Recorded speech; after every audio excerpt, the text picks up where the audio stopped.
Hai, saya Tarolai.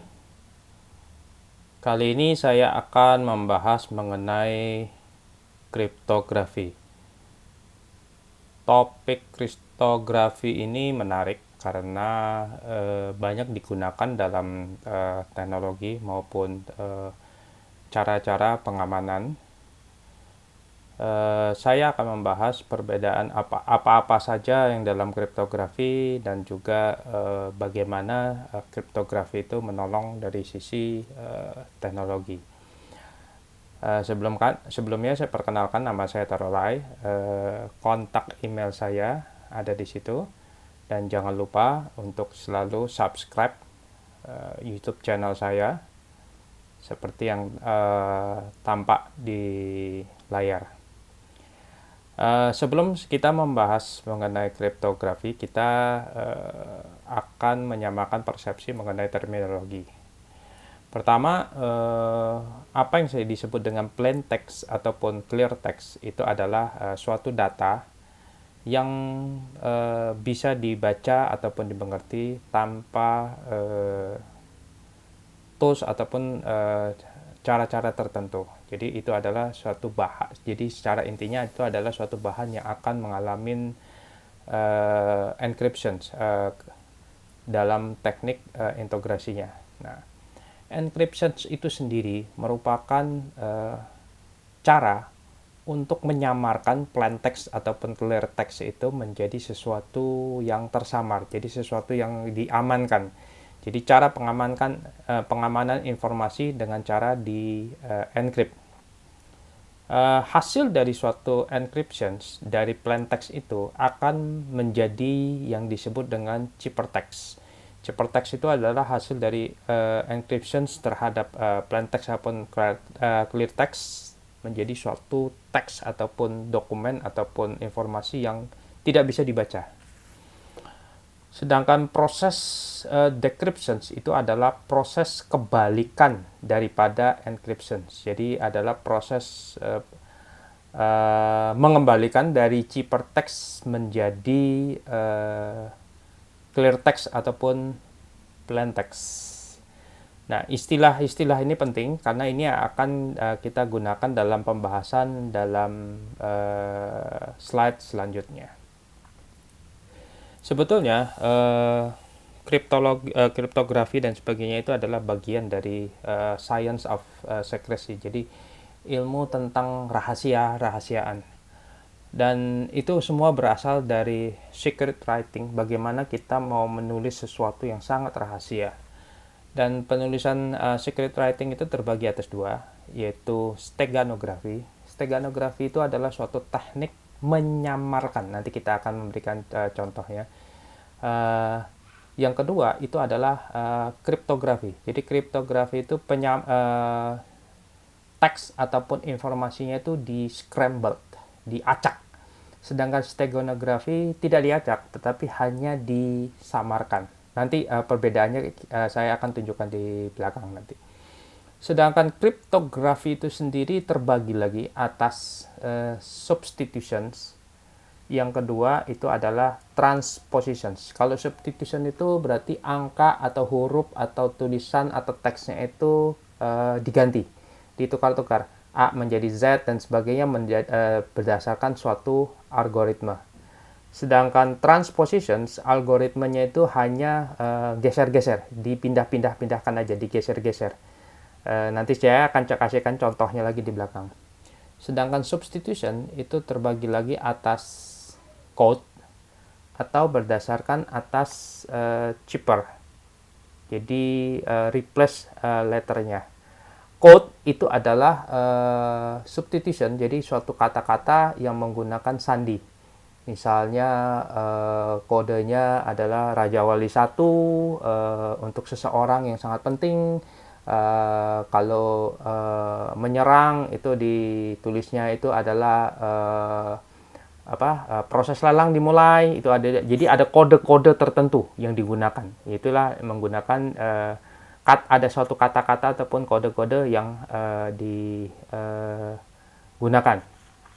Nah, code itu sangat aman dalam arti lebih susah mengalami frequent analyzing. Sedangkan cheaper lebih mudah terhadap attack frequent analyzer. Sedangkan code susah karena memang tidak mudah untuk mencari ininya. Tetapi code punya kelemahan, kalau buku kuncinya itu jatuh, bubar semuanya. Sedangkan cheaper itu tidak menggunakan buku kunci, jadi buku rahasianya. Nanti saya akan tunjukkan di belakang. Nah, steganografi itu contohnya. Jadi steganografi itu bentuknya macam-macam. Salah satu contoh yang bisa dilihat adalah ini adalah suatu teks. Tapi dalam teks ini terdapat informasi yang disamarkan yang menjadi suatu rahasia, yang menjadi data yang sebetulnya menjadi pesan sesungguhnya. Bisa kalian amatin kira-kira apa pesannya di situ. Kira-kira apakah kalian bisa menemukannya gitu. Nah, dalam contoh ini kuncinya itu adalah menggunakan kata terakhir dari setiap baris kalimat. Jadi dalam contoh ini teks yang diberikan itu adalah teks yang bisa dibaca semua orang. Jadi tidak ada scrambled atau diacak, tetapi betul-betul hanya disamarkan. Jadi kalau kita balik membaca dengan kata terakhir, itulah sebetulnya pesan sesungguhnya yang disampaikan. Your package ready on Friday 21st, room 3, please destroy this immediately. Ini adalah salah satu contoh dari bentuk steganografi. Bentuk steganografi yang lainnya kita bisa melihat dalam contohnya seperti ini. Ada tulisan tertentu yang baru bisa dilihat kalau menggunakan sinar ultraviolet dan sebagainya. Jadi itu adalah hidden message yang menggunakan teknik yang disebut dengan steganografi. Steganografi tidak saya bahas panjang lebar dalam sesi kali ini karena nanti saya akan bahas dalam video yang lain. Nah, kriptografi itu sebetulnya apa? Kriptografi itu adalah suatu sains yang menggunakan mathematics untuk melakukan encrypt maupun decrypt data. Mathematics ini yang menjadi kuncinya. Jadi banyak sekali nanti kita akan menghadapi dari suatu persamaan ataupun equations dari sisi matematik. Jadi kriptografi itu adalah sebetulnya sains yang menggunakan matematik. Akan kita lihat nanti di kemudian. Nah, kriptografi itu terdiri atas berapa bagian. Jadi yang pasti itu adalah plaintext dan ciphertext produknya. Seperti kita sudah bicarakan di depan itu, plaintext menjadi ciphertext itu adalah proses encryption. Kebalikannya dari ciphertext menjadi plaintext itu adalah decryption. Nah, setiap proses encrypt maupun decrypt itu pasti menggunakan algoritma. Dan setiap algoritma itu pasti mempunyai kunci, key. Jadi sesuatu di encrypt pasti menggunakan kunci. Contoh paling simpel dari proses encryption itu kalau kita membuat suatu zip file. Zip filenya itu kita password. Nah, zip file itu pada saat di encrypt itu pasti menggunakan algoritma tertentu dan passwordnya itulah menjadi kuncinya. Untuk membukanya lagi, proses decryption-nya. Jadi proses encryption-nya menggunakan kunci, proses decryption-nya juga menggunakan kunci. Nah, yang perlu diketahui itu adalah algoritma itu selalu public. Setiap orang tahu algoritmanya. Jadi seperti kalau kita lihat, kalau kunci pintu, semua orang tahu mekanisme dari suatu kunci itu. Jadi ada pinnya, lalu ada pairnya, dan ini ada silinder yang harus berputar kan. Kalau dikunci dengan pin-pinnya dari setiap itu, dia tidak bisa gerak dan sebagainya. Nah, bentuk teknologinya itu publik, setiap orang tahu seperti itu. Tetapi yang menjadi unik dan secret itu adalah anak kuncinya. anak kuncinya itulah yang menjadi sangat secret. Nah, jadi dengan analogi yang sama, itu juga hal yang sama dengan kriptografi. Nah, seperti saya katakan tadi itu, proses kriptografi itu adalah menggunakan matematik. Apa itu algoritma? Algoritma itu saya kasih contoh ini. A plus B sama dengan C. Nah, A itu kita andaikan adalah suatu clear text. B itu adalah kuncinya. Sedangkan C itu adalah ciphertextnya. Sedangkan proses A plus B itu adalah algoritmnya. Dalam hal ini saya memberi contoh A plus B. Tapi bisa saja dalam suatu algoritma itu bisa macam-macam. Bukan A plus B, tetapi A kali B diakarin dari A-nya lagi, lalu di-log dari B dan sebagainya, bisa menjadi suatu persamaan matematik yang sangat kompleks. Tetapi intinya itu adalah suatu algoritma. Dan selalu ada satu faktor yang menjadi kuncinya. Contoh yang dari yang saya bisa sampaikan ini adalah suatu substitusi. Misalkan kita punya suatu deret A sampai Z. Dan untuk menguncinya kita menggunakan tipe yang kedua. Ini artinya saya ngambil 3 digit pertama lalu saya taruh di belakang. Jadi encryption-nya A akan menjadi D, B akan menjadi E, C menjadi F, D akan menjadi G, dan seterusnya. Dan kita lihat di sini, ini adalah proses shifting. Nah, shift right artinya kita geser ke kanan. Shift right inilah yang disebut dengan algoritma. Sedangkan tiganya itu adalah kuncinya. Jadi, kita bisa menggunakan algoritma shift right. Tetapi saya mengirim pesan kepada si A, mungkin saya shift 3. Kepada si B, saya akan mengirim dengan shift 8. Dan yang lainnya akan shift 5. Jadi, kuncinya bisa berbeda-beda, tetapi algoritmnya sama. Dalam hal ini, maka akan bisa dilihat, kalau misalnya saya mau mengirim teksnya itu security is cool, maka akan S menjadi V. E akan menjadi H. Dan seterusnya hasil encryption-nya inilah menjadi ciphertext-nya. Sedangkan ini adalah plain text-nya. Dan algoritma itu bisa menjadi suatu lebih kompleks lagi. Algoritma itu bisa proses encryption itu bisa dalam bentuk block chipping. Jadi block chipper. Dalam hal ini saya menunjukkan suatu proses encryption yang straightforward. Bisa terjadi ada kondisi tertentu yang straightforward-nya itu digesernya macam-macam. Dalam hal ini saya menggunakan dari sini, saya menggunakan shift 3 atau shift 4 atau apa, dari hasilnya ini di-encrypt lagi dengan ini. Jadi security is cool dengan contoh yang di atas, di-encrypt lagi dengan key yang baris algoritma yang kedua, hasilnya di sini. Proses baliknya pun juga ini akan di-decrypt lagi ke sini, ini akan di-decrypt ke sini.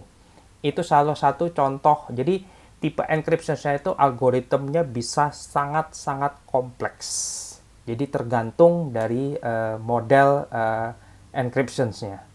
Nah, bisa juga dalam bagaimana prosesnya dalam matematis di dalam teknologi itu. Suatu teks itu biasanya kalau ke dalam komputer kita punya yang disebut dengan ASCII table. S itu kode ASCII-nya 83, E itu kode ASCII-nya 69 dan sebagainya. Dan angka ini bisa menjadi suatu permainan matematika. Dan bisa kebayang macam-macam, bisa menggunakan XOR, bisa menggunakan log dan sebagainya, dan flip bit dan sebagainya. Jadi bisa ada permainan-permainan dari sisi secara matematiknya. Ini jadi sedikit pengantar bagi apa yang terjadi dengan bentuk-bentuk dari sisi encryptions. Jadi algoritma ini kalian bisa Google aja, ada Blowfish, ada AES, ada RC4, ada Twofish, RSA, dan sebagainya. Nah, yang mau saya sampaikan itu adalah setiap sistem itu pasti punya kelemahan. Jadi tantangan dari sisi kriptografi itu ada di algorithm weakness. Jadi kelemahan dari suatu algoritma, contoh dari sisi kelemahan algoritma yang kalau contoh yang seperti yang di atas itu akan menjadi suatu kelemahan yang disebut dengan frequent analytic. Contohnya kalau dari yang seperti ini, A akan menjadi gini dan ya, itu peran dari linguistik akan berguna. Jadi misalnya ini kata-kata ini dalam bahasa Inggris. Dalam bahasa Inggris itu huruf-huruf kalau kalian sering main Scrabble itu akan tahu huruf yang jarang sekali digunakan dalam bahasa Inggris itu akan skornya makin tinggi. Jadi itu salah satu bentuk frequent analysis. Jadi kalau dalam sesuatu akan menjadi seperti ini, kita akan menebak frequent analytic itu seperti apa. Jadi nilai-nilai skornya kalau dalam Scrabble itu A itu paling sering keluar dan sebagainya. Kita akan melihat dalam suatu teks yang panjang yang hasil di enkripsi itu, kita akan mencari angka-angka huruf-huruf yang paling sering di mana. Kalau ternyata itu adalah yang paling sering itu adalah huruf W, bisa jadi W itu adalah represent dari sisi A. Nah, itu nanti akan saya bahas lagi di dalam beberapa video yang selanjutnya. Saya tidak bahas segini, itu yang mengenai tentang frequent analytic. Jadi, setiap algoritma itu pasti punya suatu flaw ataupun weakness-nya. Itu akan menjadi tantangan dari sisi, saya akan bicarakan nanti di belakang nanti. Nah, hal yang kedua yang perlu menjadi tantangan dari suatu kripto itu adalah bagaimana kita melindungi dari sisi key. Key-nya itu adalah yang penting. Kayak tadi itu masalah shift ke kiri, geser ke kiri dan sebagainya. Tapi orang bisa tebak key-nya berapa? 6, 3, 2 dan itu bisa dicoba. Itu artinya menjadi weak key. Jadi key yang gampang ditebak. Jadi kalau dalam contoh encryption yang seperti ini adalah suatu algoritma yang key-nya itu adalah sangat lemah. Kita dari sekian ini kita bisa menebak, coba kita taunya geser kanan. Kita akan coba geser 1 hasilnya apa, geser 2 hasilnya apa, geser 3 hasilnya apa, geser 4 dan sebagainya sampai menjadi sesuatu teks yang menghasilkan teks yang make sense. Nah, itu adalah menjadi key yang baik, itu adalah key yang sangat panjang.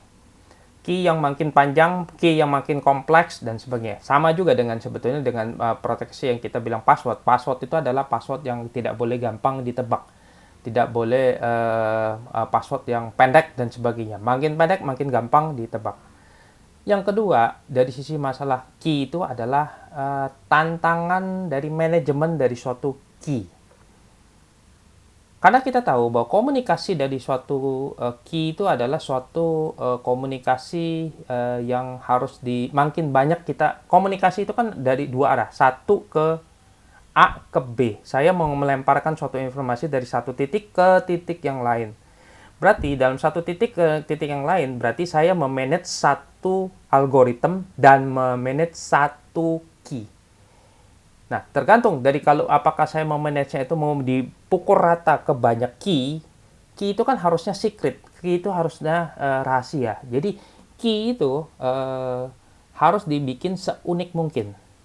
Saya kasih contoh tantangan dari suatu key itu adalah kalau misalnya zaman saya kuliah dulu, saya kontrak rumah pada saat kuliah. Dan saya bersama 2-3 teman saya mengontrak rumah dan caranya itu adalah di depan pintu pagarnya itu kita beli gembok dan masing-masing punya satu duplikat. Berarti kita men-share key yang sama. Lalu ada teman baru yang join, berarti dia juga akan dikasih duplikat lagi. Apa yang terjadi dengan kalau satu teman pindah gitu, dia nggak ikut lagi dengan join ke kita, tetapi dia punya knowledge terhadap kuncinya. Mungkin dia sudah membalikan kuncinya, tetapi kita tidak punya jaminan dari sisi kacamata security. Nggak punya jaminan dia balikan kunci, tapi dia masih sebetulnya menyimpan duplikat yang lain. Cara yang aman itu adalah kita mengganti gembok.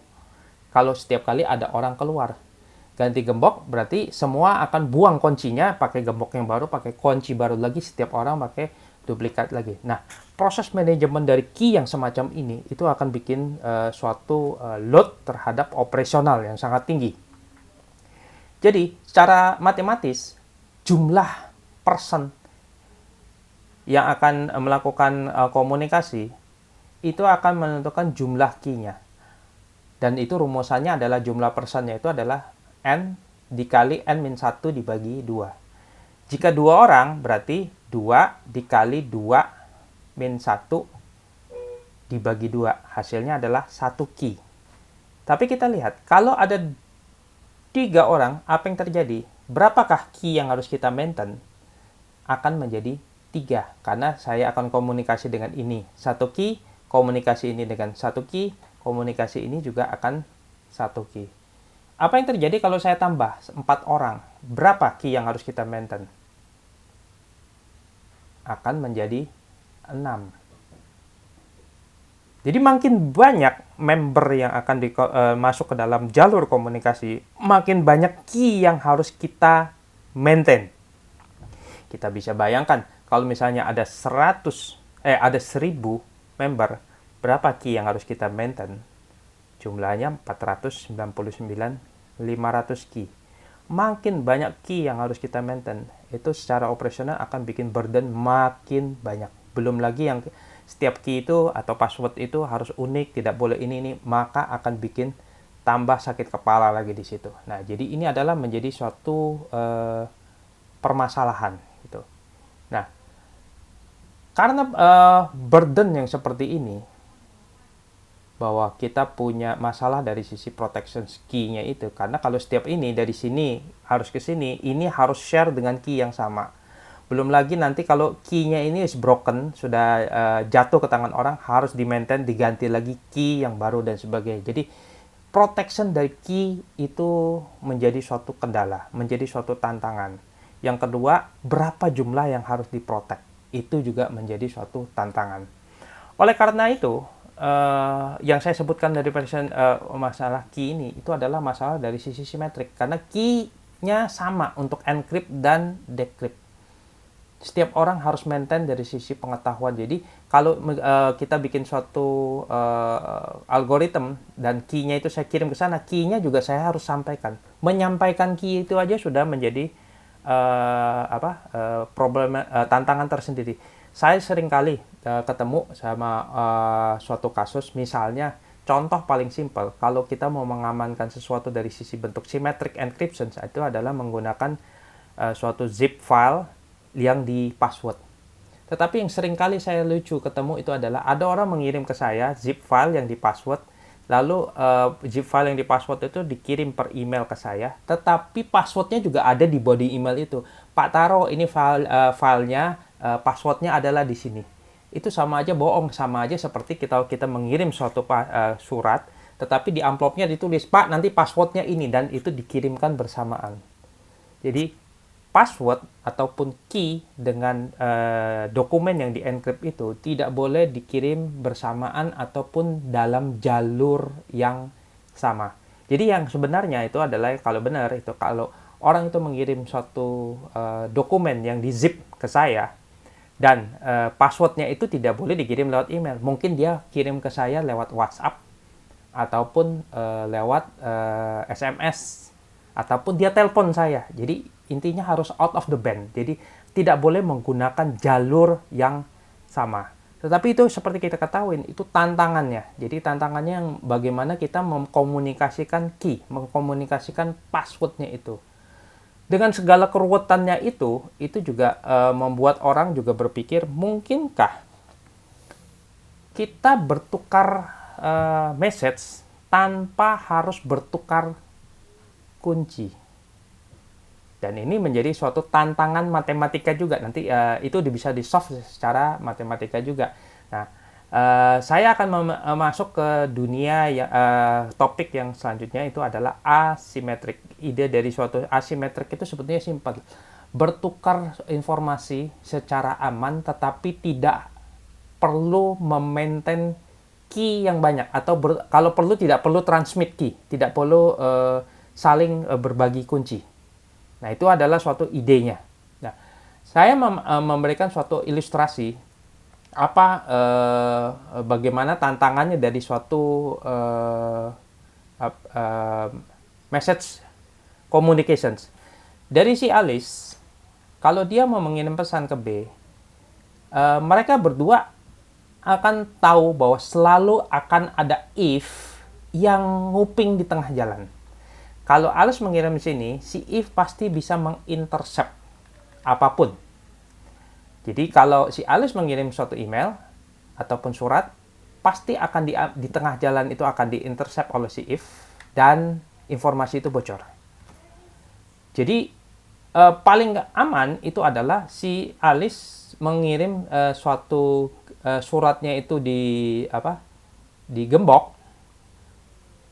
Tantangannya itu si Alice bisa mengirim sesuatu yang digembok ke Bob, tetapi anak kuncinya harus di-share sama si Bob. Berarti dia pun harus mengirim anak kuncinya. Itu tantangan yang kita hadapin, yang kita sebutkan dari sisi pertama tadi itu, bagaimana key manajemennya. Jadi kalau ini dalam hal ini transparan, si if akan dapat, berarti informasi itu udah bocor. Nah, seperti saya bilang tadi itu, idenya dari sisi asimetrik, bagaimana kita bertukar informasi tanpa bertukar kunci. Idenya seperti ini. Si Alice akan menyiapkan suatu surat, dan surat itu akan digembok. Tetapi, lalu dia akan kirim email di Bob. Tengah jalan, si if pasti mengintercept, tapi dia nggak bisa buka karena digembok. Nah, sesampainya ini di tempat Bob, Bob bisa baca nggak? Nggak bisa. Karena apa? Si Alice tidak memberikan anak kuncinya kepada si Bob. Tetapi metode ini sudah aman. Karena apa? Si if tidak bisa mengintercept. Tetapi Bob juga nggak bisa buka. Lalu apa yang dilakukan oleh Bob? Si Bob akan memasang gembok dia sendiri juga ke surat itu. Lalu dia mengembalikannya ke Alice. Pada saat balik ke sini, si if juga bisa mengintercept. Tetapi dia juga nggak bisa buka. Sekarang lebih susah lagi. Ada 2 gembok yang harus dia bongkarnya itu. Dia nggak bisa buka juga. Nah, sesudah sampai di tempatnya Alice juga nggak bisa buka. Karena sekarang ada 2 gembok. Tetapi begitu sampai di tempatnya Alice membuang gembok dia sendiri. Dia mencopot gemboknya sendiri. Lalu dia mengirim balik kepada si Bob. Nah, sampai di tempatnya Bob bisa membuka sekarang. Dia bisa membaca pesannya dari si Alice. Nah, dari komunikasi yang model seperti ini, apakah Alice dan Bob bertukaran anak kunci? Jawabannya tidak. Nah, inilah sebetulnya contoh ilustrasi bagaimana idenya dari sisi suatu asymmetric encryption. Jadi ide dari asymmetric encryption itu adalah bagaimana orang bisa bertukar message, bertukar pesan secara aman, tetapi tidak perlu bertukar anak kunci, saling key exchange, itu tidak perlu. Nah, itu menjadi tantangan dari sisi operasionalnya. Nah, bagaimana caranya? Nah, hal itu terjadi, kita akan sulit membayangkan karena kita selalu terbiasa terhadap suatu persamaan matematika yang reversible. Artinya, kalau A ditambah B sama dengan C, kalau saya tahu A dan saya tahu C, otomatis saya pasti tahu B. Kalau 5 ditambah sesuatu hasilnya 7, saya tahu pasti B itu adalah 2. Dan ini hanya bisa terjadi, itu menjadi suatu hal yang pasti. Apakah selalu seperti itu? Ternyata tidak, karena pikiran kita itu terkunci dengan suatu paradigma bahwa persamaan matematika itu selalu reversible. Ada persamaan matematika yang tidak reversible. Contohnya adalah A plus B sama dengan C, tapi dalam persamaannya sekarang jam 9 ditambah 19 jam, hasilnya berapa? Jawabannya adalah jam 4. Kalau saya tahu 9 dan saya tahu 4, apakah saya tahu B secara pasti? Jawabannya tidak, karena possibility dari B itu sangat-sangat banyak. Nah, inilah yang sebetulnya persamaan matematika secara irreversible inilah yang digunakan untuk dalam asymmetric kriptografi. Contoh yang lain itu adalah menggunakan modulus. Jadi 7 dibagi 3 sisanya berapa? Kalau saya tahu ini, sisanya, saya tahu sisanya, ininya bisa jadi banyak. Apalagi kalau ininya adalah sesuatu bilangan prima yang sangat besar, berarti possibility-nya juga sangat besar. Nah, sampai seperti sini, saya akan memberikan next ya. Saya akan memberikan suatu ilustrasi secara matematik bagaimana orang bisa bertukar informasi, dalam hal ini angka gitu kan. Tetapi secara matematis itu if di tengah jalan itu sangat sulit ditebak. Nah, saya kasih contoh ini. Alice akan mengirimkan pesan kepada si Bob. Caranya bagaimana supaya aman gitu kan? Si Alice akan choose suatu number. Let's say 3. Dan ini number ini secret. Maka dia simpan sebagai A. Demikian juga si Bob, dia akan mencus satu number. Dia akan memilih satu number, anggap aja 6, dan dia ini menjadi angka rahasianya si Bob dan dinamakan B. Ini akan menjadi angka rahasianya si Alice, dan ini kita sebut sebagai A. Lalu, Alice membuat perhitungan. Nah, perhitungannya itu adalah 7 pangkat A di modulus 11. Jadi 7 di pangkat A dibagi 11, sisanya berapa? Jadi hasilnya akan 2. Sedangkan Bob juga akan menghitung 7 dipangkatin 6 dibagi 11, sisanya berapa? 4. Jadi menggunakan persamaan modulus. Nah, kita ketahuin, makanya seperti saya sebutkan tadi, ini adalah 7 pangkat sesuatu dan di modulus 11 ini adalah algoritma. Siapapun tahu, termasuk si interceptor. Dia tahu bahwa rumusannya itu adalah 7 pangkat sesuatu modusnya. Tapi dia nggak tahu A, dan dia juga nggak tahu B. Karena ini di keep secret oleh Bob, ini juga di keep secret oleh si Alice. Hasilnya ini 2 dikirim ke Bob. Sedangkan si Bob pun mengirim hasilnya 4 ini kepada si Alice.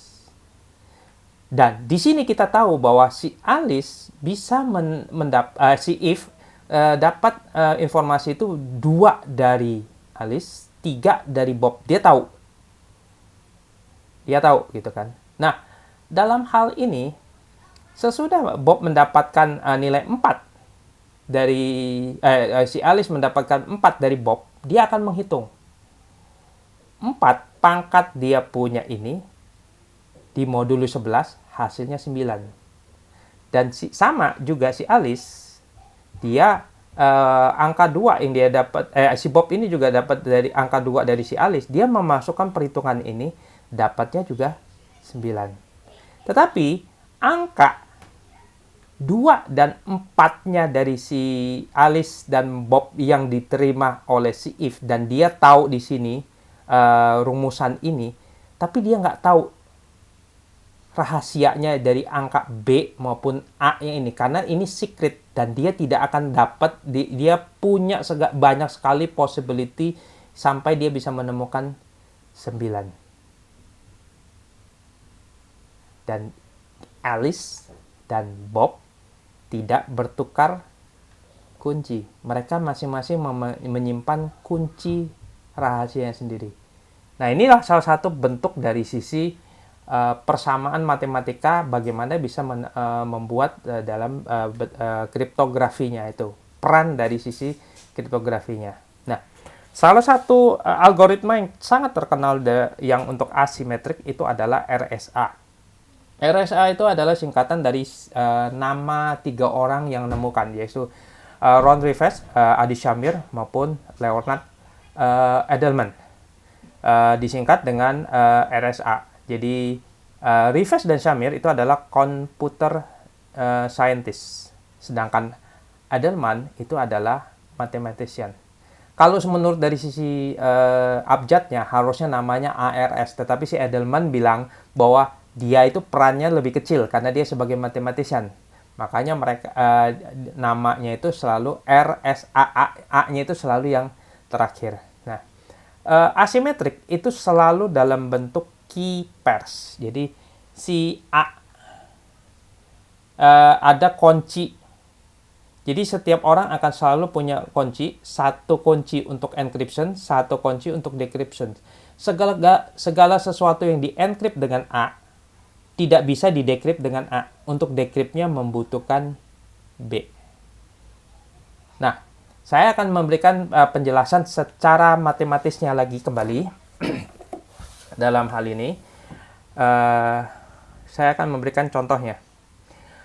Pertama-tama, choose two numbers, P dan Q.